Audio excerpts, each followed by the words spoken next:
Hello everyone, welcome to iQuanta. स्वागत है आप सभी लोगों का। तारीख है आज आपकी 6 जुलाई और इम्पोर्टेंट करंट अफेयर्स आपके लिए जो आने वाले हैं काफ़ी इम्पोर्टेंट रोल प्ले करेंगे। देखेंगे कौन कौन से आर्टिकल्स इम्पोर्टेंट रहे। तो सबसे बड़ी खबर देखा जाए तो दुनिया भर के लिए अभी कल आपका वोटिंग वगैरह हुआ। कहाँ पे? आपके ब्रिटेन में, ठीक है। प्रधानमंत्री चुनाव पद के लिए आपका इलेक्शन वगैरह हुआ और फाइनली यहाँ पे देखिए नारा कोई और लगाता था कि 400 के पार और पार हो गए। यहाँ पे ब्रिटेन के प्रधानमंत्री के दावेदार कीर स्टारमर 412 सीटें इनको मिली हैं, जो एक धमाकेदार वापसी है लेबर पार्टी का। कंजर्वेटिव पार्टी 12-14 सालों से शासन में थी। तो finally Keir Starmer has been appointed as the new British prime minister after the Labour Party. कितने सीटें जीत के आई है यहाँ पे? 412 seats in the 650 seats house of common. जैसे हमारे यहाँ पे पार्लियामेंट कहा जाता है ना, लोकसभा, ठीक है, राज्यसभा है, तो यहाँ पे हाउस ऑफ कॉमन्स कहते हैं। तो यहाँ पे 650 सीटों, हमारे यहाँ 545 में से आता है, ठीक है। तो यहाँ पे 650 सीटों में 412 सीटें जीत लिया है लेबर पार्टी के उम्मीदवार, जो मेन रोल यही प्ले कर रहे थे, इन्हीं ही आपके दावेदार थे। तो ढेर सारी बधाई इनको। उसके साथ साथ जो दूसरी पार्टी कंजर्वेटिव पार्टी जिनके द्वारा लीड किया जा रहा था वो कौन थे? ऋषि सुनक। काफ़ी समय से आप भी देखिए, भारतवासी भी, क्योंकि हमारे यहाँ के ही वंशज हुआ करते थे, तो काफ़ी सपोर्ट भी था यहाँ से भी कि जीतें, लेकिन इनका परफॉर्मेंस काफ़ी डाउन रहा। 121 सीटें इन्होंने सिर्फ जीती है और काफ़ी बड़ी गिरावट देखी गई है इनकी। परसेंटेज का शेयर देखें तो ज़्यादा नहीं, 34% शेयर ये पाए हैं आपके 412 सीट पाके, और 24% शेयर पाए हैं आपके ऋषि सुनक। तो 10% का ही अंतर है, लेकिन सीट का अंतर आप देख सकते हैं 412 121। इसलिए ये भी आगे के समय में इलेक्शन में ऐसा आ रहा है, एक प्रोपोर्शनेट वे में आपकी सीटों का बंटवारा हो। जैसे 34% ये पाए हैं तो इसका 34%, उसका 24%, इस तरीके से। खैर कोई आप बात नहीं, यहाँ पे पार्टी हार चुकी है आपके ऋषि सुनक की, और प्रधानमंत्री आपके कौन बन चुके हैं? स्टारमर, ठीक है। Despite losing the election, Sunak manage retain his, अपनी इनकी जो सीट थी रिकमोंड की, उसको इन्होंने बचा लिया। एटलीस्ट अपनी सीट ये जीत गए हैं, तो ये इनके लिए काफ़ी अच्छी बात, कम से कम अपनी सीट तो नहीं हारे, ठीक है। और फाइनली इन्होंने जीत को भी स्वीकार किया है। पे देखिए पार्टीज वगैरह जो हैं यहाँ पे आप देख रहे हैं, 412 सीट के साथ 34% शेयर, 24 इनकी कंजर्वेटिव, बाकी अदर्स पार्टीज हैं जो इतनी सीटें जीती हैं, कोई 14 सीटें, कोई 12 सीटें, ठीक है। थोड़ा हमें इसके बारे में जानकारी भी होना चाहिए, क्योंकि कन्वर्ट सिनेरियो में सारी चीज़ें रहेंगी। तो इनकी जो डिफीट हुई, Sunak announced his resignation as a party leader and acknowledge the importance of his tenure as the first non white British prime minister थे। ये भी आपको ध्यान में रखना है, पहले अश्वेत प्रधानमंत्री हुआ करते थे।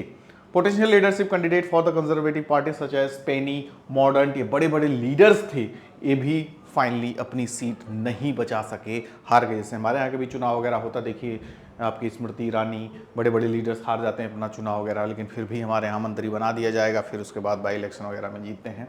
Election result indicate a shift in the political landscape of the UK with the Labour Party promising significant change after the 14 years of the consecutive rules, ठीक है। तो यहाँ पे 14 सालों बाद वापसी हुई है लेबर पार्टी की, तो बहुत ही ढेर सारी बधाई। आगे बढ़ते हैं, इससे रिलेटेड कुछ और भी आपका देखोगे, जो आपको एडिटोरियल पोर्शन में एक और मिलेगा आर्टिकल, तो उसकी भी बात होगी अभी।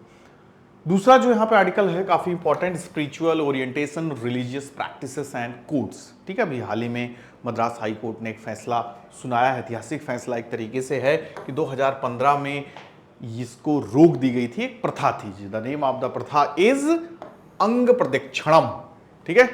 तो इसको 2015 में रोक लगा दिया गया था, यह कह के कि ये सामाजिक भावनाओं को ठेस पहुंचाती है या लोगों की जो प्राइवेसी है डिस्क्रिमिनेशन दिखाती है, तो इस तरीके से संविधान अलाउ नहीं करेगा। लेकिन याचिका वगैरह दायर किया गया, पिटीशन वगैरह फाइल किया गया, PIL वगैरह, तो फिर से यहाँ पे देखिए आपका फैसला आया है, दिया गया है जस्टिस GR स्वामीनाथन के द्वारा, ठीक है। उस फैसले को खत्म कर दिया गया जो कि दिया गया था जस्टिस S मणिकुमार के द्वारा इन द ईयर 2015 में, ठीक है। तो उन्होंने बंद कर दिया कि भाई रोक लगाते हैं, इस तरीके से धर्म भावना आहत होती है।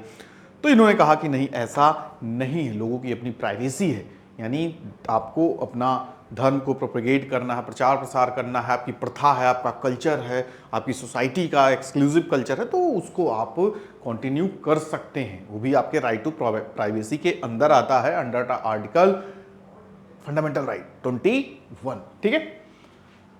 तो वही क्या है, अंग प्रदक्षिणम है क्या, तो इस प्रथा के अंतर्गत जब ब्राह्मण वगैरह खाना वगैरह खाते हैं ना, तो अदर समुदाय के लोगों को उसी पत्तल पे लेटना पड़ता, रोलिंग करना पड़ता है। तो ये प्रथा थी, इन्वॉल्व्स रोलिंग ओवर बनाना लीव्स, ठीक है, जो बनाने के केले वगैरह पे खाया जाता खाना पीना, आप देखें साउथ वगैरह में, ठीक है। Upon which food has been consumed, raising issue caste discrimination and hygiene, ठीक है। कास्ट डिस्क्रिमिनेशन को यहाँ पे टारगेट किया गया कि मतलब जो नीची जातियों के लोगों को फोर्स किया जाता है कि आप उस पर लेटिए, ठीक है, रोल कीजिए, तो इसके तहत इसी को संज्ञान में लेते हुए इसको बैन कर दिया गया था। लेकिन फाइनली इसको क्या कर दिया गया है, बहाल कर दिया गया है। The petition of 2015 argued that the Dalit and non Brahmins were forced roll over the leaves, ठीक है। While the 24 orders जो अब फैसला आया है, इसमें ऐसा कहा गया है कि that individuals of various caste participate, thus claiming no caste discrimination। हर एक समुदाय के लोग इसमें पार्टिसिपेट करते हैं और जिनको अपनी प्रथा है वो निभाते हैं। तो इसमें किसी पार्टिकुलर इंडिविजुअल या किसी पार्टिकुलर देखा जाए तो यहाँ पे जाति वगैरह को नहीं फोर्स किया जाता है। यहाँ पे सब अपनी मर्जी से अपनी प्रथा को फॉलो करते हैं जिनकी जैसी इच्छा होती है, ठीक है। तो इसी के आधार पे इसको क्या किया गया, बहाल किया गया। फिर यहां पे देखिए क्या कहा गया, justice Swaminathan stated that the practice, ठीक है, इन्होंने कहा जो प्रैक्टिस जो प्रथा हो रही है किसके अंतर्गत आ रही है, falls under freedom of religion. जो right to freedom of religion आपको मिला है अंडर आर्टिकल 25, जिसमें कहा जाता है कि you are free to propagate अपने कॉन्साइंस के द्वारा, अपनी अंतरात्मा से आपका जैसी प्रथा है, जैसा आपका धर्म है, जैसे विचार है, उसको प्रचार प्रसार कीजिए, उसको मानिए, प्रैक्टिसेस को फॉलो कीजिए, तो आप पूरी तरीके से आप क्या हैं, फ्री है। और राइट टू प्राइवेसी के अंतर्गत भी ये चीज शामिल होती है। अगर आपकी कोई प्रथा है, आपके प्रैक्टिसेस हैं, तो आपका ये अधिकार है, निजता का अधिकार है कि आप किसी भी तरीके से अपने प्रैक्टिसेस को कर सकते हैं किसी को नुकसान पहुंचाए बिना, ठीक है। एंड फ्रीडम ऑफ मूवमेंट भी, फ्रीडम ऑफ मूवमेंट में क्या है, कहीं पर भी आ जा सकते हैं, कहीं भी घूम फिर, तो वहां पर भी आप चल फिर सकते हैं, ठीक है, या रोलिंग कर सकते हैं, घूम फिर सकते हैं।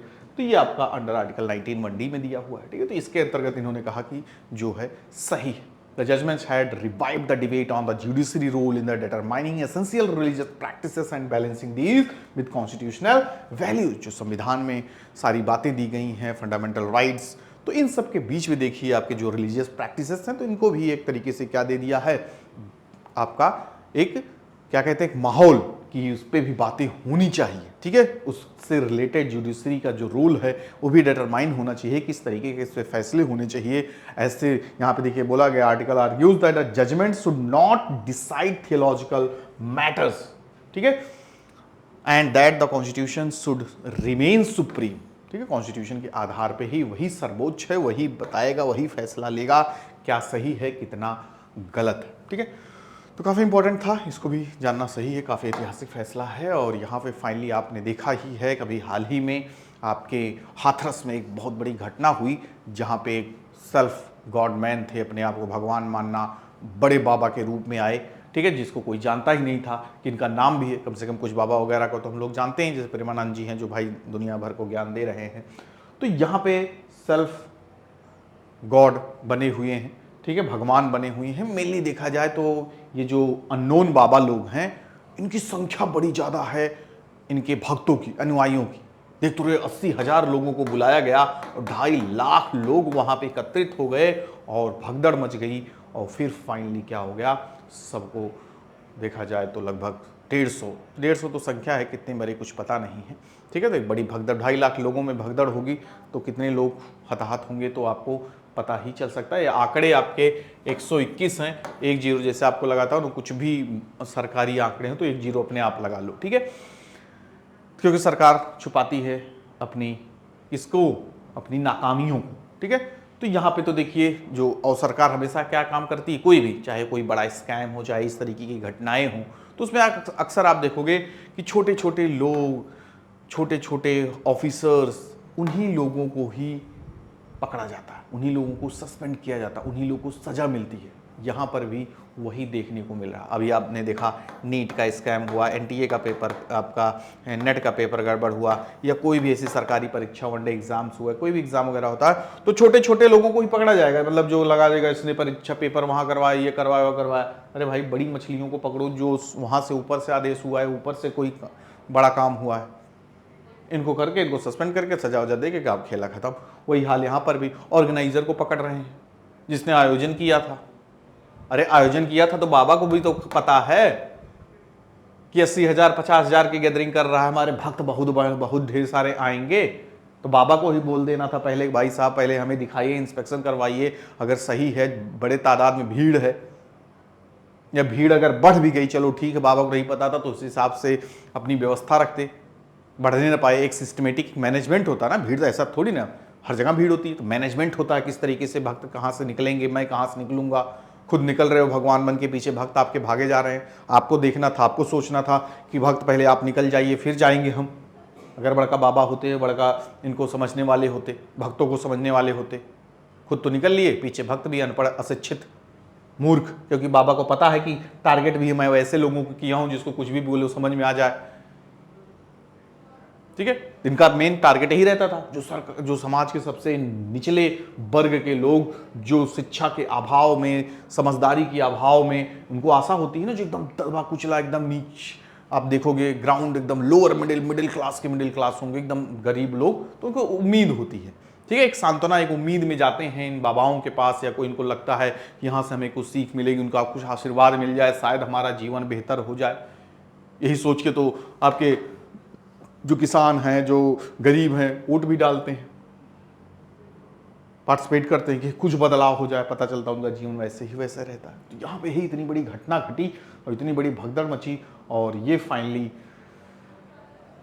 मारे गए इतने लोग पीछे भाग रहे हैं कि जो भगवान जा रहे हैं उनके पीछे की कुछ मिट्टी मिल जाती है, अपने माथे पे लगा लेते हैं। क्या बात है, कितने नीचे तक सोच जा चुकी है, जो काफ़ी दिक्कत यहाँ पे। तो इस चीज़ को हाईलाइट यहाँ पे किया गया है कि पूरी तरीके से जो परिवार प्रभावित हुए यहाँ पे, affected families showcasing their socio economic struggle. पैसे नहीं है, लगेगा कि बाबा बड़ी बड़ी बातें की हैं, कुछ उपाय बताएंगे, वहाँ पे फीचर्स भी लगा रहता ना, शारीरिक गतिविधियों से परेशान, या इकोनॉमिक यानी आर्थिक दृष्टि से आप गरीब हैं, ठीक है, रोग है, बाबा सब कुछ दूर कर देंगे। ठीक है, तो लोगों को उम्मीद हो जाती है, क्योंकि उनको पता है गवर्नमेंट से भी कुछ नहीं मिल रहा, हेल्थ से भी कुछ नहीं मिला, एजुकेशन तो है ही नहीं, तो निचला दुबला पतला क्या करेगा। ठीक है, तो यहीं जाता है, उसको कुछ उम्मीद, कुछ बाबा उपाय बताएं कि कहाँ कृपा रुकी हुई। अभी एक आप देखे नहीं कौन बाबा थे कि बाबा मेरा एग्ज़ाम क्लियर नहीं हो रहा है, समोसा खाए थे? नहीं बाबा, इस समय तो पिज़्ज़ा बर्गर खा रहे हैं। कब खाए थे समोसा? बाबा 2 महीना हो गया, 3 महीना समोसा नहीं खाए हैं। समोसा खा लेना और लाल चटनी के साथ खाना, वहीं कृपा रुकी है, और अगर ऐसा कर लिए तो आपका एग्ज़ाम क्लियर हो जाएगा। सोचो, समोसा खाने से एग्ज़ाम क्लियर हो जाए या आपका पढ़ने में मन लगने लगे। तो ऐसे बाबा रामपाल, इससे कुछ नाम है। ठीक है, तो ऐसे लोगों को उम्मीद रहती है कि कुछ बाबा चमत्कार टाइप करेंगे, और यहाँ पे लोग फंस जाते हैं, उनके बहकावे में आ जाते हैं। तो योगी जी भी पूरी तरीके से बोले हैं कि कड़ी कार्रवाई की जाएगी। और सबसे बड़ी बात यहाँ पे आपको देखने को लगेगा, जो छोटी सी गलतियों की वजह से या छोटा मोटा गलती हो जाता है किसी से, या जो भी हो जाता है, बुलडोजर चलवा देते हैं। बुलडोजर गवर्नमेंट है ये। यहाँ पे गॉडमैन या जो आपके सो कॉल्ड बाबा हैं, भोले बाबा, FIR में इनका नाम ही नहीं, सिर्फ ऑर्गेनाइजर का नाम है। अरे तुम बाबा को पकड़ो यार, बाबा को सजा तो बाबा ही मेन जिम्मेदार है, ऑर्गेनाइजर बेचारे क्या हो। तो चलो ठीक है, अपनी व्यवस्था की है, बाबा तुम्हारा इतना भौकाल, लोग आ गए तो बाबा को बोलना चाहिए गड़बड़ हो रहा है। तो यहाँ पे सरकार की नाकामियां भी दिखाती हैं, क्या बाबा को बचाया जा रहा है, पूछता है भारत। चलो, तो फाइनली यहाँ पे नाम देखिए, इनका क्या नाम था, सूरजपाल नारायण सकर हरि, और प्यार से इनके भक्तजन इनको भोले बाबा कहते थे। ठीक है, बाबा का कोई गुण नहीं था। Who has evaded arrest is said to be have built considerable wealth and following among the lower caste। देखिए इनके टारगेटेड जनता, इनको पता था ऐसे लोगों को टारगेट करो जो एकदम अनपढ़ हो, जो गरीब हो, जिनको उम्मीद हो कोई कुछ कर सकता है। तो धीरे धीरे अपनी फैन फॉलोइंग बढ़ाते गए और टारगेट करते गए। ठीक है, तो जो मार्जिनलाइज बैकग्राउंड से आते थे, अपनी एक उनको क्या मिलती थी कि बाबा ही कुछ हमारे लिए करेंगे, तो काफ़ी इन्होंने अपनी फैन फॉलोइंग बढ़ा ली थी। तो उन्हीं चीज़ों को क्रिटिसाइज किया गया है over mismanagement and lack of adequate police arrangement at the event despite prior permission for the large gathering. SDM साहब जो हमारे थे, ठीक है, इन्होंने भी परमिशन दे दी, अरे जाके तुम इंस्पेक्शन करो, देखो क्या यहाँ पे, मान लीजिए हम 80,000 50,000 की परमिशन दिए हैं, मान लीजिए लाख की संख्या में लोग आ जाते हैं, व्यवस्था है कि नहीं, एम्बुलेंस है कि नहीं, 2 एम्बुलेंस उतनी बड़ी 2.5 लाख की व्यवस्था में, मात्र 40 पुलिस वाले, 2.5 लाख की व्यवस्था कैसे मैनेज करोगे? ऑब्वियस सी बात है,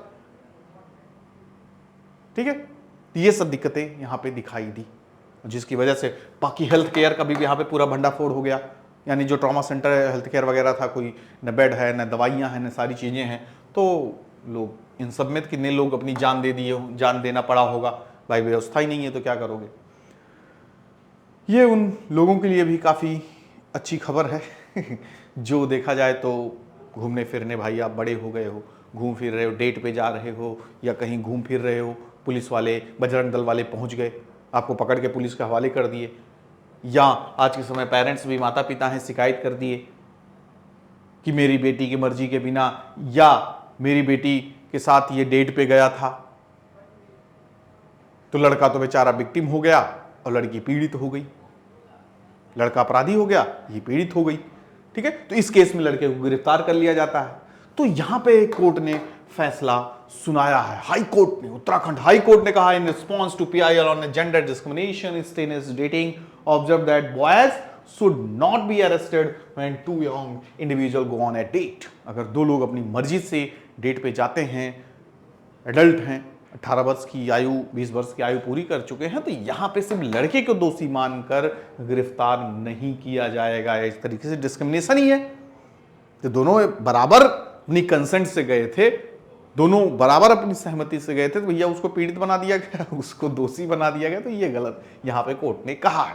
the court suggested that recording a statement under the section 161, अभी हाल ही में देखिए आपका सीआरपीसी एक्ट वगैरह जो रिप्लेस किया गया है भारतीय नागरिक सुरक्षा संहिता के अंदर, might be sufficient and at most boys could receive advice against such activities. अगर मान लीजिए गलत भी है, नहीं करना चाहिए था, आपकी बेटी के साथ नहीं जाना चाहिए था, डेट पे आपको पता चल गया, ठीक है, तो उसको दे दो, एडवाइस दे दो, वार्निंग दे दो, बेटा ना करना, और सिंपल वे में किया जा सकता। बाकी इतने बड़े अपराधी के रूप में उसको नहीं करना है। तो पीआईएल फाइल किया गया था एडवोकेट मनीष भंडारी के द्वारा, तो highlighted that boys are often treated as perpetrators while girls are seen as victims. इनको पीड़ित बताया जाता है when complaints are made by girls parents, जो पेरेंट्स के द्वारा केस वगैरह किया जाता है। तो कोर्ट ने कहा है कि ठीक है, ये सब करना बिल्कुल भी उचित नहीं है और नहीं करना चाहिए जब तक वो कोई अपराध या यहाँ पे देखा जाए पॉस्को एक्ट के अंतर्गत दोषी न पाया गया हो, तो तब तक उस पर कोई केस वगैरह नहीं किया जाएगा। तो ये भी बहुत अच्छी बात है, ठीक है। और आगे बढ़ते हैं, क्या है हमारे पास खबर, लेबर चेंज। अभी जो चेंज आपका इलेक्शन वगैरह हुआ ना लंदन में, यूके में, तो उसी के बारे में बातें हैं। क्या क्या एक्सपेक्टेशन की जा रही है अपकमिंग गवर्नमेंट से, क्या क्या एक्सपेक्टेशन थी आपके सुनक से जो पूरी नहीं हो पाई, उसी का फायदा उठा के यहाँ पे अपोजिशन के फॉर्म में लेबर पार्टी ने इनके ऊपर वार पे वार किया और उनको सफलता भी मिली। Labour party led by prime minister Keir Starmer achieve its best performance in the UK general election, winning how many seats, 412 seats out of 650।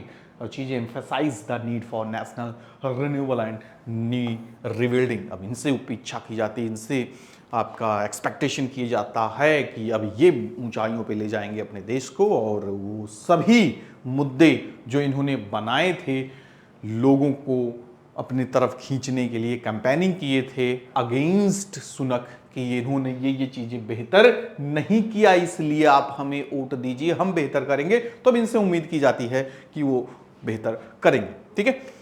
तो क्या क्या इनके एजेंडा थे, wealth creation for the working classes, ठीक है, इस पे इन्होंने वोट मांगा खूब, ठीक है। Higher income taxation, banning fossil fuels car sales by 2030, 2030 तक ये पूरी तरीके से बैन कर देंगे, ठीक है, जो फॉसिल फ्यूल्स पेट्रोल डीजल वगैरह से चल रही हैं।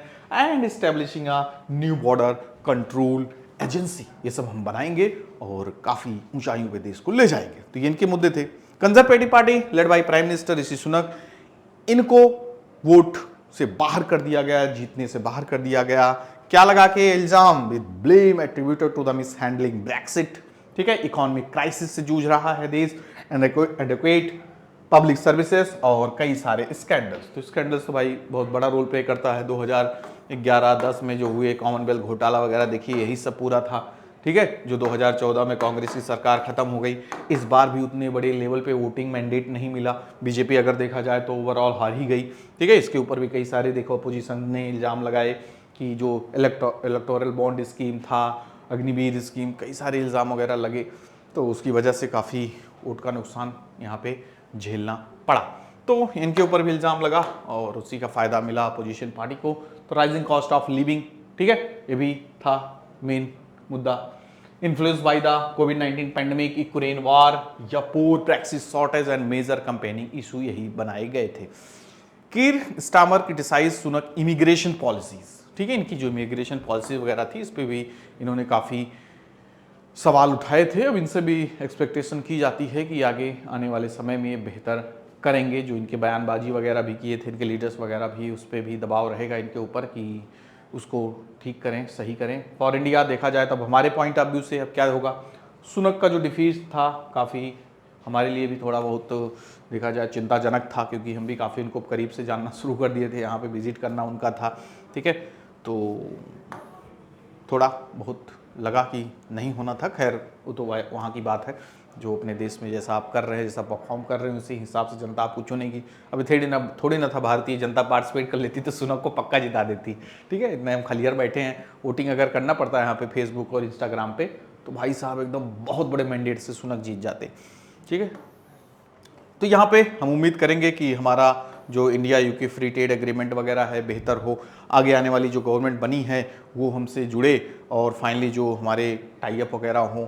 ठीक है, डिस्कशन जो बने हैं आगे के लिए, इंडिया यूके रोड मैप 2030 जो बना है, तो उस पर आगे विचार हो और उसको बेहतर बनाने की हम कोशिश करें। ठीक है, तो आई थिंक ये सब इम्पोर्टेंट खबरें जो आपके लिए काफ़ी फायदेमंद हो सकती है। यहाँ पे हिला देने वाली खबर आपको दिखने वाली है, फूड कॉस्ट लिफ्ट वेस्ट थाली प्राइस 10%, महंगाई का दौर बढ़ता जा रहा है, इन्फ्लेशन बढ़ता जा रहा है और फूड इन्फ्लेशन बढ़ के आपका 8.7 marks recorded in April and May according to the CRISIL food plate cost tracker के अनुसार आया है कि अब काफ़ी जून में देखा गया है फूड इन्फ्लेशन बढ़ चुका है। अभी भी आपको उसका असर दिख रहा होगा। प्याज, टमाटर और आपका क्या आलू, जो बेसिक चीज़ है, बिना किसी उसके सब्जी पूरी नहीं होती है। आप लोगों का फेवरेट, मेरा फेवरेट, 40 रुपये 50 रुपये किलो मिल रहा है। प्याज 50-60 रुपये, टमाटर कल देखा 80 रुपये। तो ये सब चीज़ें काफ़ी थाली आपकी क्या कर दी हैं, महंगी कर दी हैं। ठीक है, वेज नॉन वेज में देखो तो भाई आपका प्याज टमाटर है तो खूब पड़ेगा। तो जो थाली की कॉस्ट भी है अब चली गई है 58 रुपये तक पहुंच गई है, जो अभी तक का हाईएस्ट देखा जा रहा है साल भर पीछे। ठीक है, the cost of non veg meal increase 4%। ठीक है, तो सब बढ़ता जा रहा है। Home cook vegetarian meals cost rose by 10% year on year and 6 month high, while non veg thali जो है मील है कॉस्ट हिट 7 मंथ्स पीक। सब महंगाइयों का दौर इस कदर बढ़ गया है कि रिकॉर्ड पे रिकॉर्ड टूटते चले जा रहे हैं, हर चीज़ महंगी होती चली जा रही है। खैर उनको क्या फ़र्क पड़ता है, जो 500 रुपये के लीटर तेल डलवा रहे टंकी में, 1000 रुपये किलो अगर आलू मिल जाए तो भी खरीद ले, उनको क्या फ़र्क पड़ता है। उनसे आप मिलिए जो 80-90 करोड़ लोग इससे प्रभावित हैं। मंडी में आप जाके देखिए, अब लोग ही नहीं दिखते, कम लोग दिख रहे हैं। भाई कहाँ से आम इंसान सब्जी नहीं खाएगा? 70-80% लोग एग्रीकल्चर एक्टिविटीज़ में शामिल, 70-80% देश का किसान सब्जी नहीं खाएगा। भाई सब तो उगा भी नहीं रहे, हर चीज़ महंगी हो गई। तो पहले के ज़माने में क्या हुआ करता, सब खेत में उगा लिया करते, सब्जी उब्जी खरीदनी ही नहीं पड़ती थी। आज के 20 साल 15 साल पहले, 25 साल पहले। लेकिन अब सबके बस की बात भी नहीं है। पानी की सुविधा, टेम्परेचर की सुविधा, गर्मी इतनी होती जा रही है, हर चीज़ टिकेगा ही नहीं। जरा पानी पीछे किए सब्जी सूख जाएगी, खराब हो जाएगी, तो सबके बस की बात भी नहीं है। तो खरीदना पड़ेगा, खरीदेगा कहाँ से, पैसे कहाँ से आएंगे? तो ये सब चीज़ें काफ़ी चिंताजनक है। ठीक है, बेस्ट थाली भी देखिए आपकी ऑन एन एवरेज कम होती चली जा रही है। और CRISIL report highlight the food inflation trends ahead of the official trade inflation data for the June. जो मेन चीज़ें बढ़ी यहाँ पे टोमेटो, ठीक है। पोटैटो, ऑनियन, ये सब काफ़ी महंगी हो गई हैं। आप भी जाके ग्राउंड रियलिटी देख सकते हैं। अब ये नहीं कहोगे कि अरे सर ऐसे ही डेटा आ गया। अब भारत सरकार भी नहीं कह सकती कि गलत दिखाया जा रहा है, भाई सब कुछ सामने है, ठीक है। तो इसके पीछे कारण वगैरह भी यहाँ पे दिया गया है। देखिए चावल आपका 13% बढ़ चुका है, pulses increase 22% year on year due to the dip in acreage and राइस spells in the key kharif months. जो खरीफ की फसलें वगैरह जैसे राइस वगैरह हैं, तो सूखा वगैरह की वजह से पैदावार भी कम हुई है, तो उसमें भी गिरावट देखी गई है। तो ये सब मेन रीज़न बताए गए हैं। सबसे बड़ा रीज़न वगैरह तो हम तो कहते हैं थोड़ा सा चीज़ें बढ़ना शुरू हो जाती दाम वगैरह तो जमाखोरी भी शुरू हो जाती है। रखे रहो, अभी 50 रुपये किलो टमाटर है, बढ़ेगा तो तब निकालेंगे, तब 70-80 हुआ, देखो अब लोग निकालेंगे। प्याज अभी देखो बीच में रेट खूब बढ़ गया था, लोग जमाखोरी शुरू कर दी, मतलब उसको वेयर हाउस में रखना शुरू कर दिया, दाम बढ़ेगा तब निकालेंगे। तो ये भी रीज़न है, कई सारे रीज़न होते हैं। खैर आम इंसान है वो तो लड़ेगा ही। बहुत हुई महंगाई की मार चलिए कोई नहीं, आपको सब्सक्राइब वगैरह करके रखना है चैनल को, ताकि करंट अफेयर वगैरह आपको मिलता रहे, आगे आप बढ़ते रहें, पढ़ते रहें। करंट अफेयर, जीके, उसके साथ साथ आपका अदर कोर्स में जो आपके पूरी तरीके से सिलेबस है उसको सारे सब्जेक्ट को मैनेज करना है और इनरोल कीजिए। बाकी के एक्स्ट्रा एफर्ट्स अपने लगाइए, मेहनत कीजिए। बिना मेहनत के सफलता नहीं मिलेगी, ये सबसे बड़ा मंत्र है। मिलते हैं नेक्स्ट सेशन में, तब तक के लिए bye bye, take care to all of you, good luck.